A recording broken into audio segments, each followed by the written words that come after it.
Hey YouTube, this is Steve from Average Joe's Fantasy Football. We've got another mock draft video to help you guys out with your redraft season.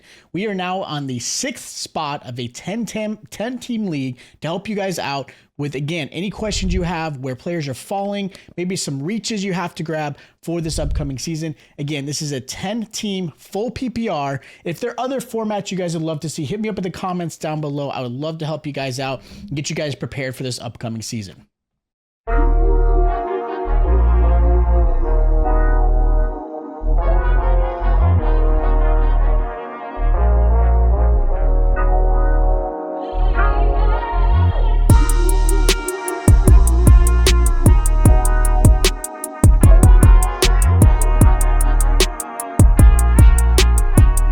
All right, as you can see, I am in the 6th spot right now to go over this draft. Now, typically in the 6th spot of a 10-team league, you're probably going to end up grabbing a wide receiver in this spot.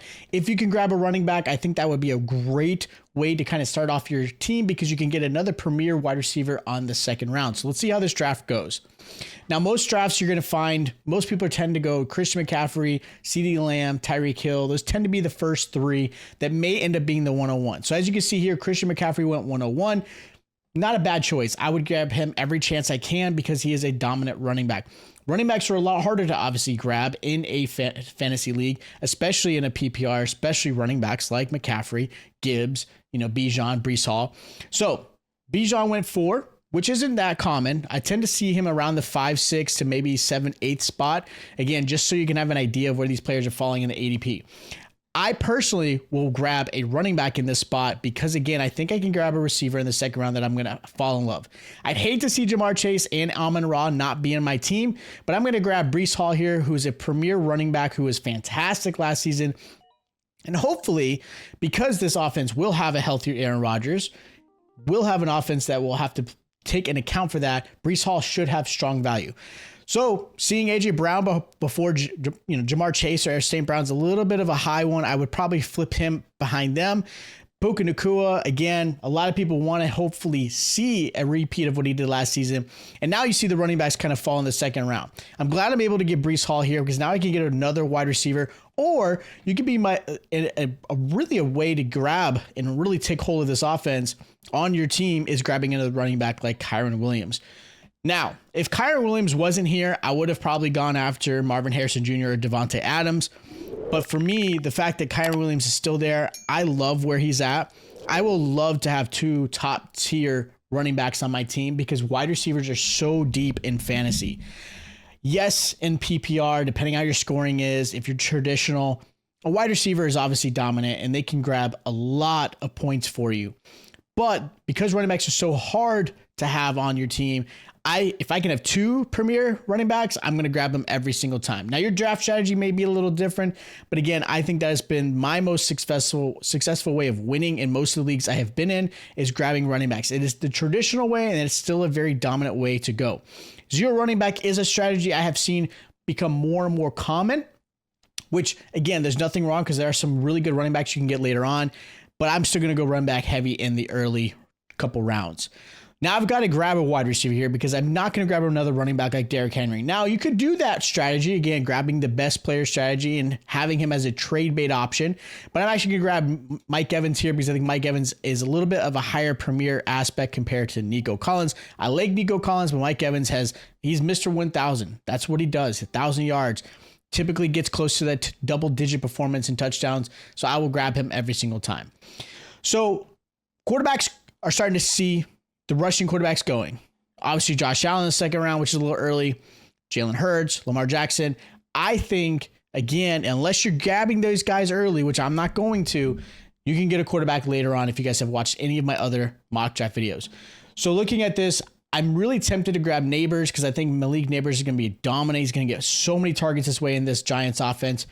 But there's a lot more risk grabbing him. So I'm going to go play it safe and grab Deebo Samuel here because Deebo Samuel has been obviously a cornerstone for the 49ers, whether it be running the ball, maybe the kickoff with this season. There's so many different ways that Deebo has been a value for the 49ers. So I'd rather grab him than Malik Neighbors, even though I think Neighbors has really high potential. And just stay tuned because I've got a video coming up of rookies I am going to go and try to draft this upcoming season.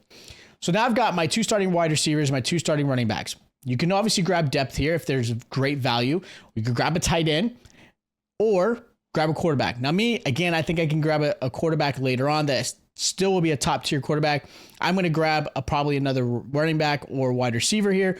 Looking at the players here, I could probably grab Kenneth Walker a little bit later. I like Zay Flowers. I like Alvin Kamara. I'm actually going to grab DK Metcalf because I think that Metcalf deserves a lot more respect.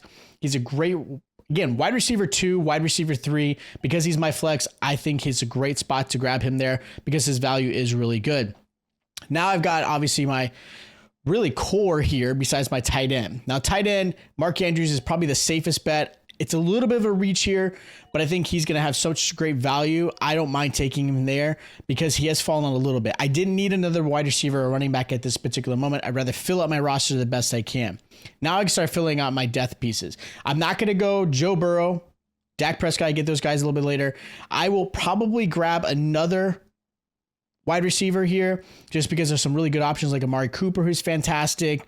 Again, if I can grab multiple wide receivers, I'm going to do it because I can grab some running backs who I actually love that I think I can get a little bit later. Ramondre Stevenson is tempting because I do think he's going to have a good season, but I'm going to go to Amari Cooper because I think he's going to have a lot more upside. And you got to sometimes draft the best player that is available. Stop always going for need. Sometimes you got to get the best player. So Najee Harris went, and that was coming to somebody I was hoping I could possibly grab. So now I've got to obviously kind of steer my draft a little bit more just because, again, these guys are gone. Quarterback here, Dak Prescott is amazing. I think he's going to be a great one. Again, I still think I can get some more value. I'm going to hold off on grabbing Dak Prescott. I'm actually going to grab Zamir White for the Raiders. Again, he's my third running back, so I'm not needing him to be my premier running back, but he has the potential because he is going into this really this season as the RB1 with Madison possibly being sprinkled in there. We'll see how the Raiders play this out. So with that said, I'm going to grab my quarterback here at Kyler Murray because Kyler Murray is a top quarterback, especially with his rushing ability, and I didn't have to spend a lot. I love Dak Prescott because of this offense. They're going to have to throw a lot, but Murray's rushing ability is just too tempting to pass up. So now I've got my core here, and now I've got to fill out my depth. So I actually love where I'm at in this roster. I think this is a really good team. I think this is a team that can absolutely win. So with that said, looking at my obviously 4 wide receivers, I got 3 running backs here. I'm not going to grab another tight end unless a little bit later if it makes sense for me. So I'm going to go and grab Austin Eckler to fill out another running back spot because Eckler does have the ability to really turn his season around compared to last season. He still was pretty good when he was able to. You could tell he's lost a little bit of a step. He doesn't have to be the workhorse. They've got Brian Robinson Jr. And I think Eckler plays a lot better as a change of pace or that big playability guy and doesn't have to be the guy pounding the rock. So I like that spot there. I'm going to go and grab, again, another probably running back based off of what I've got. I've got Tajay Spears, who's a nice little handcuff to Tony Pollard. I could grab Brian Robinson to handcuff Eckler because Brian Robinson was fantastic last season. You can grab Zeke, who is going to be a touchdown machine for the Dallas Cowboys because realistically, their running game is just a mere shell of itself.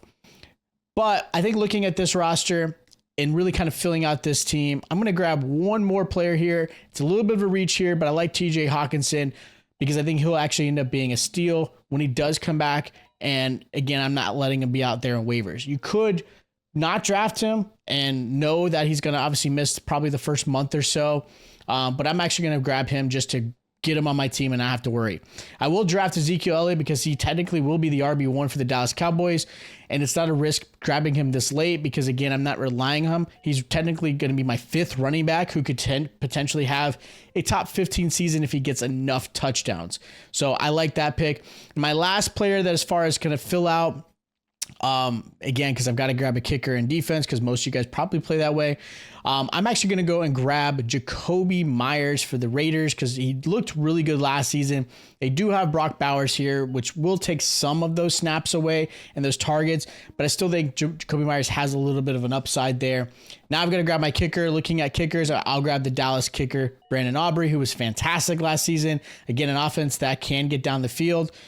Again, that's what you need. You need an offense that's going to get down the field. And then defensively, you just got to go with the best teams that are available. And I'm going to go continue grabbing the Steelers if they're available.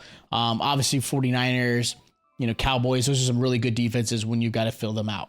So that is my 106 mock draft for a 10-team league. If you guys have questions about this draft, maybe you guys would have done something differently, anything like that, hit me up in the comments down below. If you guys want to see different formats, I will be continuing my 12-team league as well to help you guys out. Maybe you've got a super flex team, or maybe you've got a tight end premium, or maybe it's a smaller league. Let me know in the comments. I'd love to put out some content to help you guys out with your redraft. Because again, we are getting there. The first preseason game is this week for the Hall of Fame. So that is exciting news. Fantasy football is here. Again, hit me up in the comments down below. Don't forget to subscribe, hit that like button, and make sure you check out our other videos. And I'll see you guys next time.